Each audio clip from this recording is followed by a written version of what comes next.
My mission is simple, to make you money. I'm here to level the playing field for all investors. There's always a bull market somewhere, and I promise to help you find it. Mad Money starts now. Hey, I'm Cramer. Welcome to Mad Money. Welcome to Cramer. Other people want to make friends. I'm just trying to make you some money. My job is not just to entertain you, but to educate and teach you and put it in context. Call me, 1-800-743-CNBC. Tweet me at Jim Cramer. This morning, Fed Chairman Jerome Powell decided to pull out all the stops, throwing down a $2.3 trillion gauntlet against the economic catastrophe caused by the pandemic. It was a remarkable move, coming within seconds of the devastating news that 6.6 million more people filed for unemployment insurance last week.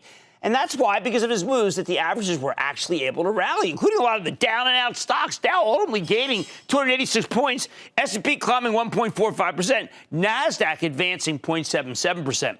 Without Powell's extraordinary, and it was, I was kind of blown away, so extraordinary announcement, those hideous jobless claims would have pancaked the stock market.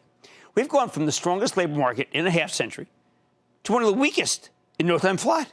But it didn't matter to Wall Street because the Fed's buying all kinds of distressed debt here. Remember, that's that side you don't see that I keep saying is so important. Buying municipals. Ooh, some of those are hurting. He's buying high-yield corporate bonds. It's fabulous news because those were two big pressure points in this rapidly deteriorating economy. Boy, what a difference from the old days. Between the Fed's latest moves and the $2.2 trillion rescue package from Congress and some more that's on the way, it's really clear to me that the policymakers are thinking big. And they're willing to spend big to keep this economy afloat. And I say cheers. Unlike 2007, when the whole federal government was committed to absolutely doing nothing. And you know why? They know nothing. They know nothing. They know nothing. And that button was because they didn't care. They know nothing. They were too busy thinking about who they could punish, not this time around. Well, I'm just saying we are moving aggressively to put money in the hands of the unemployed, the underemployed, the small business person, the person who lost the dry cleaner, the person who lost the barbershop, the person who lost the restaurant. They are being helped here. And we have to do everything we can at the same time to stop the spread of the virus. In the run-up to the Great Recession, our leaders didn't take any action until the financial system had fallen apart. This time they've learned their lesson. They're actually ahead of the curve. Quite impressed. All this stuff is essential. But it's only keeping us on life support. It's not enough to breathe new life in the economy. At the end of the day, there are some things money can't buy, like health. Without a drug to treat COVID-19 or a vaccine that will let us eradicate it, we're not going to get back to normal. We could end the lockdown tomorrow. It won't make that much difference until we get the outbreak under control. I know we can't stay in quarantine forever. That will cause a depression, which is why we need to use this precious time to set up testing facilities all over the country and make billions of masks. Now the CDC flip-flopped. Masks were always good. I was wearing one coming back from the Super Bowl. I was early in masking. As we keep saying, testing, testing, testing, and I'm adding masking, masking, and masking. And this is what you do, okay? I'm on TV, so I can't do it right now. But this is right, and this is right, and this is right. This is what you have to do. We want to win. We got to wear these things.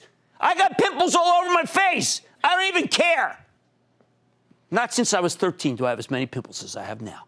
So what? Not kidding. So what happens near term? What happens when we come in next Monday? I say we go for the game plan and find out. All right, of course, we got this thing. Until this disease, I thought this thing was like a sponge ball, First, we went further evidence that we're slowing the spread. A week ago, the president told us to expect 100,000 to 200,000 deaths from the coronavirus by August. Today, Dr. Fauci, who's spearheading the government's response, said it might be as low as 60,000. Well, one is too many, okay? That means the lockdowns are working, though. So I'm hoping we get confirmation that we're truly flattening the curve when we see the weekend numbers for new infections and deaths. By the way, this plateau bad. Okay? My daughter lives in Madrid. They plateaued, and then they plateaued, and then they plateaued, and they're still plateauing. But we don't want the plateau. We want the go away, okay? I also want to see some high-yield filings from companies that are short of capital, because we now got every reason to believe that the Fed will back even the worst high-yield credit. Even companies that are under immense pressure from the virus, like these cruise ships, Nordic American Tanker. Oh, no, that's an oil company. The other guys, Norwegian Cruise, they got to go get loans. They should go borrow from Jerome Powell. He's giving out money like he's going out of style. All right, Tuesday kicks off what might be the most bizarre earnings season of my life. It's an earnings season where I expect no one will be able to tell us about the future. No guidance whatsoever. When Wells Fargo and JP Morgan report, I bet we'll hear good things about the past quarter before the pandemic. Who cares? And then a vision of what maybe the new Fed programs mean for them. But there's just no way to forecast anything right now, especially not with Jamie Dimon, the CEO of JP Morgan, still convalescing after a heart procedure, and new guy Charlie Scharfen today. Man, I pushed for this guy to be able to get the loans. It was me that got it done. See, that's what my wife says. She goes, you were an egomaniac. I didn't have anything to do with it. But it's good to see they're doing it. That said, I'm giving you a lot more information than you usually get. That say, I'm hoping the big banks will swear by their dividends, which is why you want to own them. JP Morgan stock was up really big today. Thank you, Jay Powell. Jay Powell gave us like an Easter present. Now, we're going to hear from J&J, and I got to tell you, I'm a little worried, even as I own it for my charitable trust, which you can follow along by joining my club, the ActionAlersPlus.com club. J&J has an amazing pipeline of new drugs, maybe the best. But also, and by the way, they may have what we need. They may have the vaccine.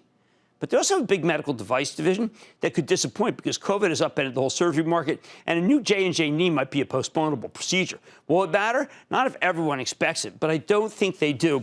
And I'm hoping Alex Gorski will say something, give us a little more insight on the vaccine, because if anybody's going to save us, it's either going to be Regeneron or it's going to be Alex Gorski at J&J. That's my bet. Pfizer maybe with the antiviral, but it'll be J&J with the vaccine. On Wednesday, Bank of America, Goldman Sachs, and Citigroup will report. I think Bank of America will talk about how far ahead it is giving out payroll protection program loans because they got that great app. If you don't have their app, you check out their app. The app's real good.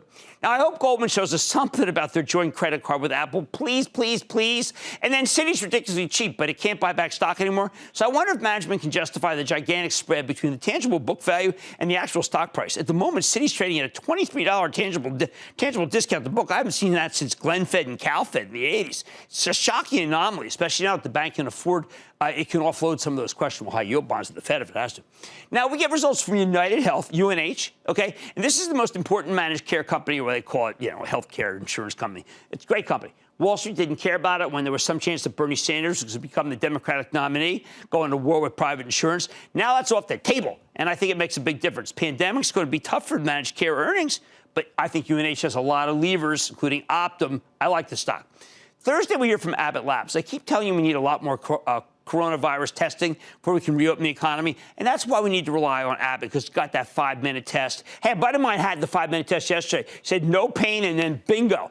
They're producing 50,000 of them a day. I want them to ramp up, but so does everybody else. See, we got to get to at least 500,000. 500,000 at least, so people can feel confident, go out and do things. Abbott's a fabulous company. I think this test is a game changer. I think make enough of them. Hey, after the close, Intuitive Surgical, ISRG talks.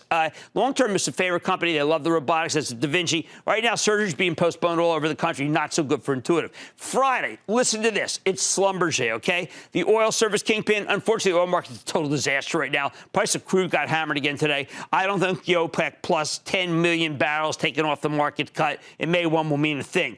COVID keeps people indoors. Is Schlumberger's dividend safe? I don't know. What's the plan here? Bottom line, I know we're in lockdown now, and it's hard to judge the future. But at least when it comes to the economy, both the Fed and our elected leaders are on the same side, as you'll hear when we speak to Speaker Pelosi later on. Now we just need to nail down that public health side of the equation. Let's take calls. Let's go to Vince in California. Vince. Jimmy, chill. Let's crack a wagon. Man, I don't know. I'm masking myself after this. What's up? My question for you today is about Alibaba. They've been struggling a little bit, but I thought that they maybe have recovered in March. I know they have an 8-to-1 share split later this year. Is it a buy? Yes, it's a buy. It's the only Chinese stock I like. Remember, I told you to avoid that luck-in. People say, oh, you kept me out of luck, and you kept me out of luck. You bet I did, John in Michigan. John. Hey, John. Booyah, Jim. Booyah, Thanks John. for taking my call. Of course. Been watching you since a couple of Cramer days. My stock is CyberArk. I bought it when you first recommended it at 12. Udi Makati is dynamite. By the way, I think Proof Point's actually in my pecking order. I'm putting Proof Point up top now. Okay? And then CrowdStrike, and then CyberArk. I like those guys from CrowdStrike. They got game. Oh, man, I'm done? I was just getting started. The Fed's massive new liquidity injection sorely needed following last week's stagger. But did you see that jobless claim number? This kind of big thinking, though, is what's going to be needed to keep the economy afloat until we stop, eradicate the virus. I'm anybody tonight. Is Box thinking outside the box when it comes to helping companies cope with self-quarantine? I'm talking with the CEO. Then Congress is barely beginning to spin the record $2 trillion in relief money that was signed into law a few weeks ago, and we already need more of it. I'm talking about the leader. Yes, that's right, House Speaker Nancy Pelosi. And the Fed rolled out a massive support package today. I'm giving you my take on the move, and believe me, it's pretty positive. So stay with Cramer. Don't miss a second of Mad Money. Follow @Jim Cramer on Twitter. Have a question? Tweet Cramer. #MadTweets. Send Jim an email to madmoney@cnbc.com or give us a call at 1-800-743-CNBC. Miss something? Head to madmoney.cnbc.com.